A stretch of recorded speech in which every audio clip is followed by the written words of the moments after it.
siang, salam sehat untuk kita semua.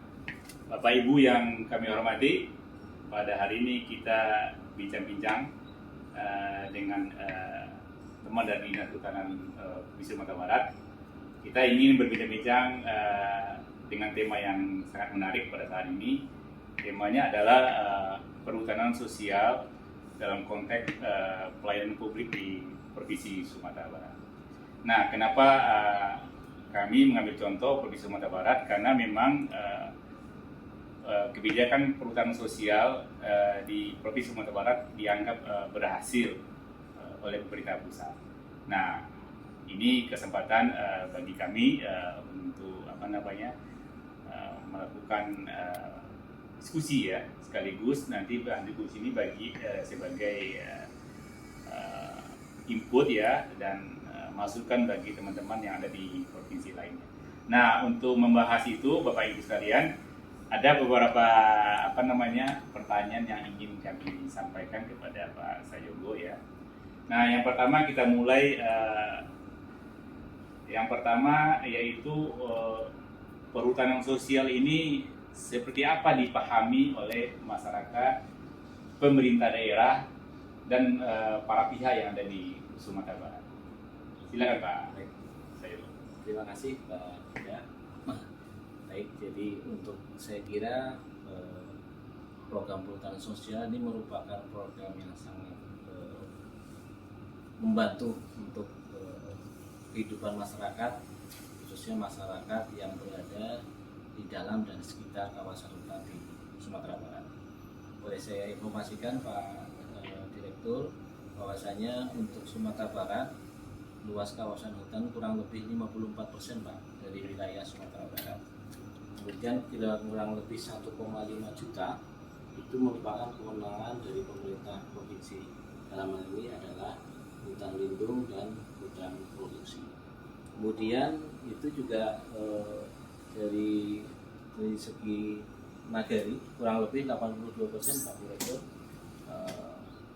Kawasan hutan itu berada di dalam dan sekitar nagari yang ada di Sumatera Barat. Sehingga saya kira sangat penting keberadaan hutan bagi kehidupan masyarakat yang ada di Sumatera Barat. Saya kira pemahaman terkait hutan sosial sudah cukup baik di tingkat provinsi maupun di tingkat kabupaten, karena program ini merupakan bagian integral dari rencana pembangunan yang ada di pemerintah provinsi Pak. Boleh saya informasikan bahwa kurang lebih sekitar 20% Pak anggaran di Dinas Kehutanan dialokasikan kepada perhutanan sosial. Kemudian juga Sumatera Barat menargetkan kurang lebih 50.000 Pak pemberian akses kepada masyarakat melalui perhutanan sosial setiap tahunnya. Mungkin itu Pak yang bisa.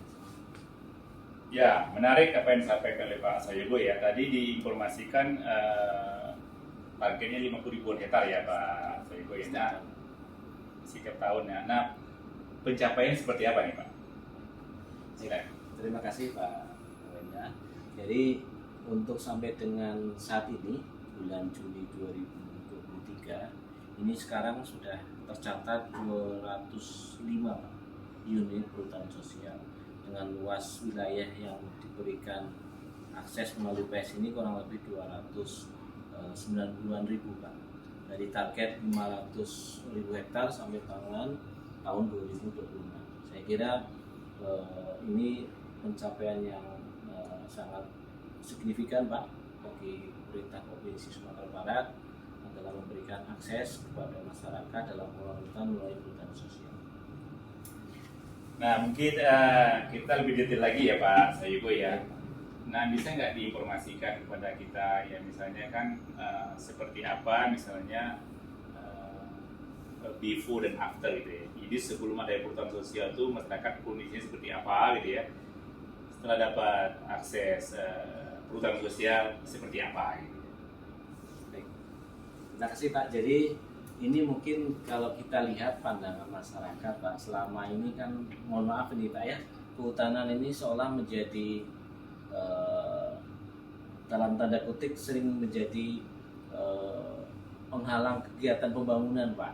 Nah, artinya karena begitu masuk ke kawasan hutan lindung misalnya, ini masyarakat takut Pak akan terkena sanksi pidana misalnya. Tapi dengan adanya perhutanan sosial, paradigma ini mulai berubah Pak. Yang dulunya mereka takut terutama memasuki kawasan hutan lindung, tapi dengan adanya perhutanan sosial diberikan akses sehingga masyarakat bisa mengelola kawasan hutan di Sumatera Barat. Sehingga ini merupakan salah satu terobosan saya kira Pak dari Kementerian LHK untuk memberikan lebih banyak peran masyarakat dalam rangka pengelolaan hutan. Sehingga dengan adanya seperti itu mudah-mudahan Pak hutan tetap menjadi lestari, sedangkan manfaatnya lebih banyak dirasakan oleh masyarakat melalui pemberian akses yang seluas-luasnya kepada masyarakat di sekitar hutan. Ya, memang perhutanan sosial ini kan kebijakan ini tujuan mendasarnya adalah ketika masyarakat sejahtera, hutan lestari. Bukan lestari tapi masyarakat tidak sejahtera gitu. Tapi yang penting itu masyarakat sejahtera dan hutan lestari. Karena apa? Filosofinya kan ketika masyarakat itu sejahtera, ya kan, makanya dia menjadi bagian dari hutan itu gitu. Dia akan menjaganya gitu. Nah, kami mohon juga diinfokan gitu ya, seberapa sejahtera masyarakatnya gitu. Makanya tadi saya bilang difonya misalnya pendapatannya sekian, sekarang dengan adanya perhutanan sosial, afternya gitu ya akan bertambah gitu ya. Barangkali ini akan menjadi fakta gitu ya, fakta bahwa memang kebijakan perhutanan sosial ini merupakan kebijakan yang jadi andalan dari Kementerian Lingkungan Hidup dan Hutan. Baik, jadi di pemerintah Provinsi Sumatera Barat di Dinas Kehutanan sudah ada perhitungan Pak berapa peningkatan pendapat masyarakat dengan adanya perhutanan sosial. Ini juga dibantu dari pihak universitas Pak, dari akademisi untuk membantu perhitungannya, kemudian juga ada dari BPS Pak untuk membantu. Dan meskipun belum sampai kepada UMR tapi sudah mendekati Pak. Jadi dari beberapa kakak yang terkena langsung dari dampak PS ini sudah menunjukkan peningkatan yang cukup signifikan Pak, meskipun belum sampai kepada upah minimum regional yang ada di Sumatera Barat. Baik, menarik apa yang disampaikan oleh Pak Sayugo ya. Kalau tadi kita cermati ya, ada dukungan komitmen yang kuat dari pemerintah daerah dalam ini gubernur ya. Kemudian juga didukung oleh akademisi ya, yang perguruan tinggi. Nah, kami juga mohon info juga seberapa jauh dukungan dari pemerintah daerah kabupaten gitu ya. Karena kita tahu kan kewenangan kehutanan itu ada di provinsi, bukan di kabupaten. Nah, di beberapa daerah itu kabupaten itu tidak menjadikan kehutanan atau sektor perhutanan sosial ini menjadi urusan yang wajib gitu ya. Nah, di Sumatera Barat seperti apa? Memang betul Pak, jadi kita tidak bisa menafikan peran kabupaten terkait dengan pengelolaan hutan, meskipun kewenangan pengelolaan hutan sebagian besar ada di provinsi, tapi karena kita tidak bisa menutup mata bahwasanya wilayah atau kawasan hutan itu berada di masing-masing kabupaten dan kota. Kemudian saya kira di Sumatera Barat dukungan dari Pak Bupati, kemudian Pak Wali Kota beserta perangkatnya, OPD yang terkait sangat besar Pak, sangat tinggi terkait dengan program perhutanan sosial ini. Ini bisa dilihat dari masing-masing kabupaten kota rata-rata sudah mempunyai kelompok kerja PS Pak, kelompok kerja perhutanan sosial. Ini merupakan wadah Pak bagi para penggiat PS, baik yang di kehutanan maupun di OPD lainnya, untuk sama-sama berembuk, kemudian mencari solusi, kemudian mencari jalan yang terbaik Pak, untuk supaya PS ini lebih berkembang dan kemudian juga tidak hanya berkembang secara luasan Pak, tapi juga mencoba mengisi PS-PS yang sudah diberikan persetujuan oleh Ibu Menteri LHK. Nah, di situ mungkin wadah di kelompok kerja di kabupaten kota inilah yang menjadi wadah atau istilahnya Pak, lembaga lah bagi kawan-kawan di kabupaten kota untuk selalu menggiatkan kegiatan PS itu. Baik, kita makin menarik nih Pak Sayogo ya. Nah, kemudian dalam konteks pelayanan publik nih Pak Sayogo ya. Nah, kan kita berharap kan pelayanan publik ini bisa menyentuh sampai ke ke masyarakat yang paling jauh gitu ya, remote area gitu. Nah, kemudian upaya-upaya ini ya yang dilakukan oleh pemerintah daerah seperti apa? Baik. Terima kasih Pak. Jadi untuk Sumatera Barat ini ada namanya Unit Pelaksana Teknis Daerah UPTD. UPTD Kesatuan Pengelolaan Hutan. Ada 10 unit KPH yang ada di Sumatera Barat.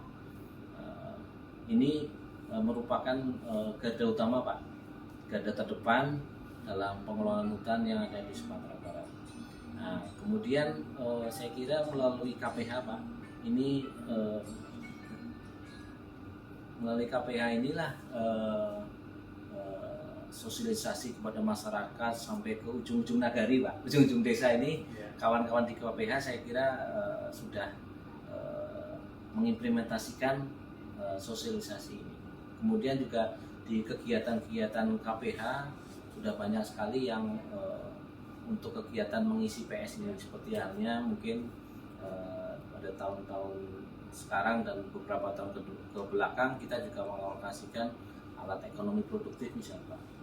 Kemudian juga ada sarana prasarana ekowisata, kemudian juga bantuan-bantuan semacam bimbingan teknis, pelatihan yang tujuannya adalah untuk menggiatkan kegiatan PS dalam hal pemberdayaan masyarakat yang ada di unit-unit PS yang ada di masyarakat. Mungkin itu Pak. Ya, terlanjut lagi nih Bapak Ibu ya. Jadi tema ini sangat menarik. Nah, kemudian kan kalau kita lihat nih Pak Ibu ya, implementasi dari perhutanan sosial. Tadi Pak Sayogo bilang PSP itu perhutanan sosial. Jadi udah lama berjalan gitu ya.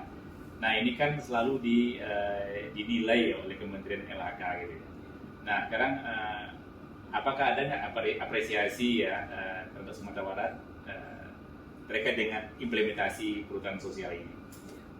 Baik Pak, saya kira cukup banyak Pak apresiasi yang diberikan oleh pemerintah pusat, dalam hal ini Kementerian LHK terhadap kinerja PS yang ada di Sumatera Barat. Ini banyak kita lihat Pak, beberapa penghargaan yang bisa diberikan, kemudian capaian-capaian target-target yang misalnya diberikan oleh PSKL yang ada di Medan Pak, untuk wilayah Sumatera juga bisa tercapai dengan adanya kegiatan PS di Sumatera Barat. Mungkin saya menginformasikan juga Pak, di Sumatera Barat juga ada satu kegiatan SSF Pak di Kabupaten 50 Kota. Ini juga saya kira bentuk apresiasi Pak. Artinya tidak semua provinsi mendapatkan program SSF Pak. Jadi di Kabupaten 50 Kota sudah berjalan 2 tahun, mungkin jangka waktu 5 tahun, ini sudah 2 tahun. Saya kira ini merupakan bentuk apresiasi dari pemerintah pusat, dalam hal ini Kementerian LHK, untuk mengapresiasi kinerja PS yang ada di Sumatera Barat. Ya betul, memang Provinsi Sumatera Barat tuh langganan dapat apresiasi dari pemerintah pusat. Nah, itu menjadi motivasi juga bagi provinsi-provinsi lain. Nah, kemudian harapannya apa nih Pak Sayogo terhadap pusat ini? Baik Pak, terima kasih Pak. Jadi memang secara capaian luasan saya kira sudah bisa kita lampaui Pak. Kemudian mungkin harapan kita ke pemerintah pusat, dalam hal ini Kementerian LHK, saya kira untuk mengisinya nih Pak Adil.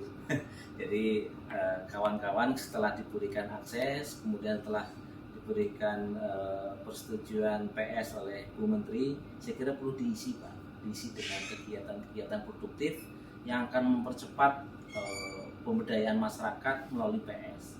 Saya kira bantuan-bantuan tidak hanya anggaran, tapi juga bimbingan-bimbingan teknis, kemudian fasilitasi yang bisa diberikan oleh pemerintah pusat. Ya, apa namanya, kami juga ingin lebih lanjut kan usaha-usaha perhutanan sosial apa yang apa namanya yang dilakukan oleh Provinsi Sumatera Barat ini. Baik Pak. Jadi kita mencoba melalui perhutanan sosial ini mendorong untuk masing-masing unit itu membentuk kelompok usaha Pak, yang disebut dengan kelompok usaha PS, KUPS. Ada beberapa ini Pak tahapan, ada yang silver, ada yang blue, ada yang golden segala macam Pak ya, platinum segala macam. Ini saya kira merupakan bentuk apa ya Pak, upaya kita untuk lebih meningkatkan usaha, kelompok usaha yang ada di masing PS. Setiap kelompok usaha selalu kita dorong Pak, supaya mulai dari hulu sampai hilir bisa kita berdayakan, sehingga pada akhirnya akan lebih meningkatkan pendapatan atau perekonomian masyarakat melalui perhutanan sosial. Gitu, Pak. Baik, terima kasih Pak Sayogo ya. Sama. Menarik diskusi kita pada hari ini. Sukses untuk Provinsi Sumatera Barat. Demikian Bapak Ibu diskusi kita siang hari ini. Diskusi pada hari ini dalam konteks pemenuhan tugas sebagai mahasiswa S3 Universitas Brawijaya. Demikian kami tutup. Wassalamualaikum warahmatullahi wabarakatuh.